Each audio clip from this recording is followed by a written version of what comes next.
saya Intan, saya dari kelas B Administrasi Kesehatan NIM D052264. Hari ini saya akan menjelaskan tentang materi, yaitu pertama penggerakan dan pelaksanaan dalam manajemen. Yang kedua, monitoring dan evaluasi dalam manajemen. Yang ketiga, manajemen pelayanan kesehatan. Yang keempat, sistem pelayanan kesehatan. Dan terakhir adalah etika manajemen kesehatan. Baik, saya akan menjelaskan tentang penggerakan dan pelaksanaan dalam fungsi manajemen, yaitu apa itu penggerakan dalam pelaksanaan manajemen. Aktuasi adalah kata bin dari direction atau dalam bimbingan dan merupakan fungsi manajemen yang tidak dapat dipisahkan dari beberapa fungsi manajemen binnya serta saling berhubungan erat. Aktuasi, direction, monitoring, dan influence bisa kepekati untuk mempunyai pengertian yang sama, yaitu gerak pelaksana yang diarahkan untuk mewujudkan tujuan organisasi. Adapun tujuan fungsi aktuasi yaitu yang pertama menciptakan kerjasama yang lebih efisien, yang kedua mengembangkan kemampuan dan keterampilan staf, yang ketiga menumbuhkan rasa memiliki dan menyukai pekerjaan, yang keempat mengusahakan suasana lingkungan kerja yang meningkatkan motivasi dan prestasi kerja staf, yang ketiga membuat organisasi berkembang secara dinamis. Adapun faktor penghambat fungsi aktuasi, yang pertama adalah kegagalan manajemen yang menimbulkan motivasi staf merupakan hambatan utama fungsi aktuasi. Hal ini dapat terjadi karena manajer kurang memahami hakikat dan hubungan antara manusia seseorang manajer. Baik, selanjutnya saya akan membahas tentang materi kedua, monitoring dan evaluasi pelaksanaan dalam kesehatan. Baik, saya akan membahas tentang monitoring. Monitoring merupakan kegiatan untuk mengetahui apakah program yang dibuat itu berjalan dengan baik sebagaimana mestinya, sesuai dengan yang direncanakan. Adakah hambatan yang terjadi dan bagaimana para pelaksana program itu mengatasi hambatan tersebut. Adapun tujuan monitoring, yang pertama ketaatan, yang kedua pemeriksaan, yang ketiga laporan, dan keempat penjelasan. Adapun evaluasi terdiri dari tiga, yang pertama evaluasi sebagai pengukur kemajuan, yang kedua evaluasi sebagai alat tercapainya, yang ketiga evaluasi sebagai alat perbaikan. Adapun manfaat monitoring dan evaluasi. Yang pertama, mengetahui proses dan hasil terhadap penyelenggaraan program. Yang kedua, alat manajemen untuk proses belajar dalam pengalaman. Yang ketiga, untuk membuat perencanaan dan melaksanakan rencana dengan lebih baik di masa mendatang. Yang keempat, dapat diketahui berbagai hal di masa mendatang dengan tingkat pencapaian tujuan, keberhasilan, ketidakberhasilan, hambatan, tantangan, dan tertentu dalam mengelola program. Yang kelima, sebagai alat untuk mengukur kemajuan dan pencapaian program. Baik, saya akan membahas tentang materi ketiga, yaitu manajemen pelayanan kesehatan. Apa itu pelayanan kesehatan? Pelayanan kesehatan adalah sebuah konsep yang digunakan untuk memberikan laporan kesehatan kepada masyarakat. Adapun macam-macam pelayanan kesehatan, yang pertama adalah pelayanan kedokteran. Pelayanan kesehatan yang termasuk dalam kelompok pelayanan kesehatan yang kesehatan. Adapun macam-macam pelayanan kesehatan, yang pertama adalah pelayanan kedokteran. Pelayanan kesehatan yang termasuk dalam kelompok pelayanan kedokteran ditandai dengan cara penggagasan yang dapat bersifat sendiri atau secara bersama-sama. dalam satu organisasi. Adapun tujuan utamanya untuk menyembuhkan penyakit dan memulihkan kesehatan serta sasaran terutama untuk perseorangan dan keluarga.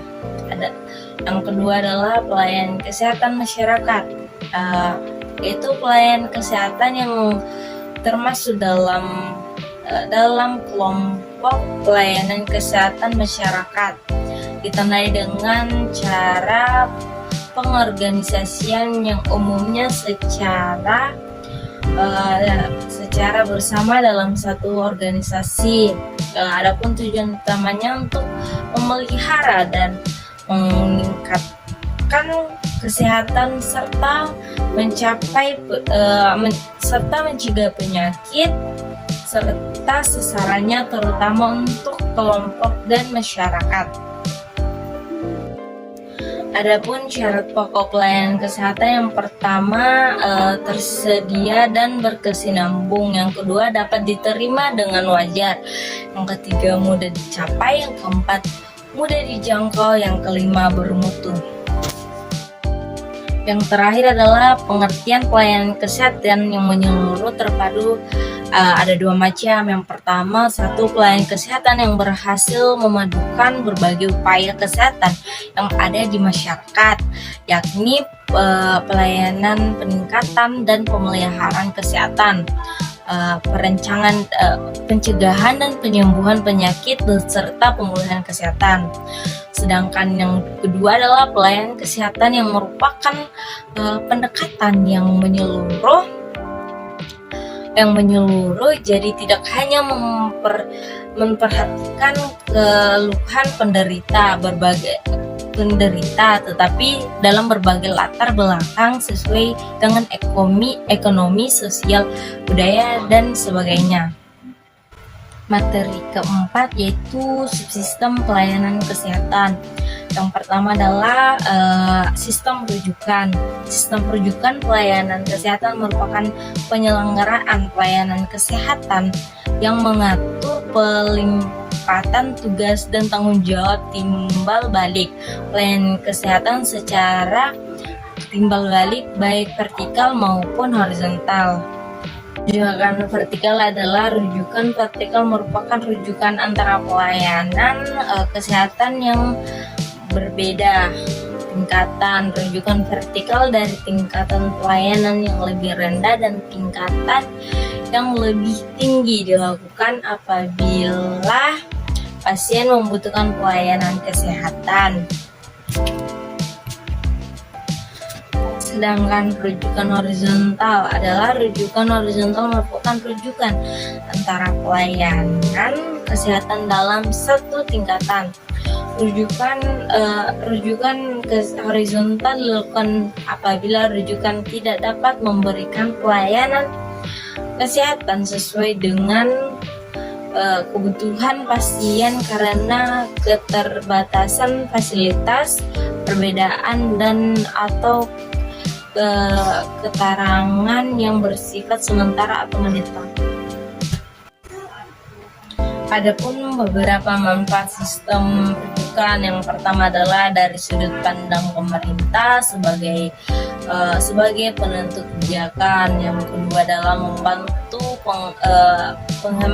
penghematan dana karena tidak perlu menyediakan berbagai macam peralatan kedokteran pada setiap sarana kesehatan. Yang ketiga adalah memperjelas sistem pelayanan kesehatan karena terdapat hubungan kerja antara berbagai sarana kesehatan yang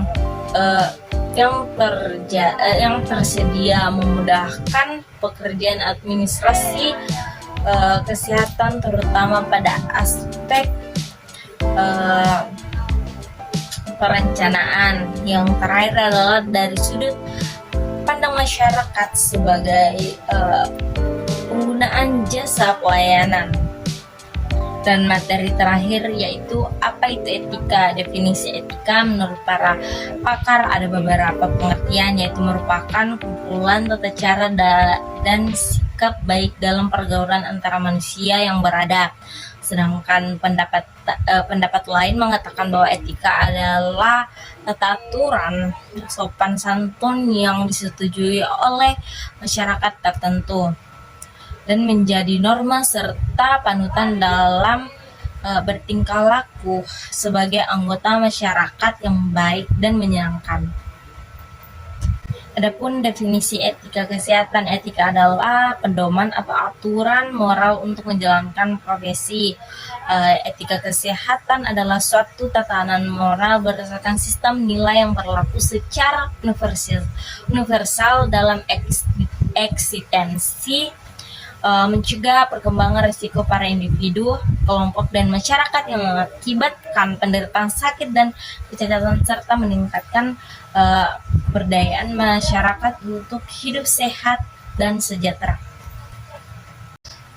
Adapun tujuan etika kesehatan bertujuan untuk mengatur bagaimana bertingkah laku dalam memberikan jasa pelayanan kesehatan. 2. Menentukan aturan-aturan yang mengatur bagaimana menangani suatu masalah yang berkaitan dengan etik agar tidak menjadi suatu hal yang masuk ke ranah hukum atau menimbulkan efek hukuman bagi diri sendiri maupun pasien atau klien.